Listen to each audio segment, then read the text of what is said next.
এই ফালতু কোনো প্রস্তাব শিক্ষক সমাজ কোনো বড় মেনে নেবে না। 20% কম হবে না। আমাদের মাননীয় প্রধান উপদেষ্টা মহোদয় তিনি দেশে এসেছেন, জামা ছিঁড়ে ফেলার পর আমার শিক্ষকের শরীরে আঘাত করে আহত করার পর এই ফালতু কোনো প্রস্তাব শিক্ষক সমাজ কোনো বড় মেনে নেবে না।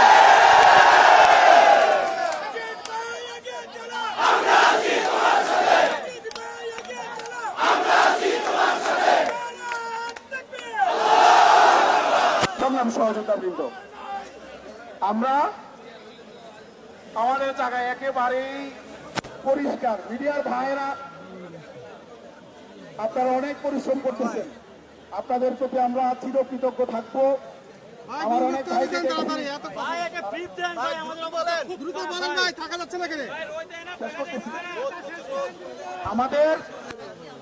আমাদের এই মিডিয়ার ভাইয়েরা অনেককে দেখি সকাল 8টায় আসেন, রাত্র 1টা পর্যন্ত থাকেন, আমি দেখছি অনেককে। আমরা আপনাদের প্রতি চিরকৃতজ্ঞ, আপনারা অনেক পরিশ্রম করতেছেন। আমি আপনাদের প্রতি জোটের পক্ষ থেকে কৃতজ্ঞতা প্রকাশ করছি। আমরা আপনাদের মাধ্যমে, গোয়েন্দা সংস্থার মাধ্যমে, পুলিশ সহ অন্যান্য সরকারি বাহিনীর মাধ্যমে আবার দায়িত্বহীন কণ্ঠে স্পষ্ট ঘোষণা দিচ্ছি, 20% কম হবে না।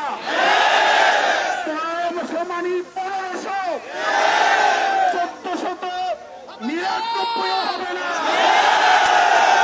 75 মানি 75%, 74 হবে না। কারণ আন্দোলনের যে দাবানল আজকে সারা বাংলাদেশে ছড়িয়ে পড়েছে, এই দাবানল প্রতিদিন আস্তে আস্তে প্রত্যেকটি ঘরে ঘরে ছড়িয়ে পড়বে।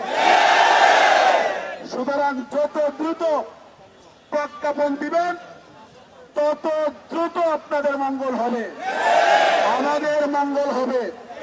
আমরা শ্রেণীকক্ষে ফিরে যেতে চাই।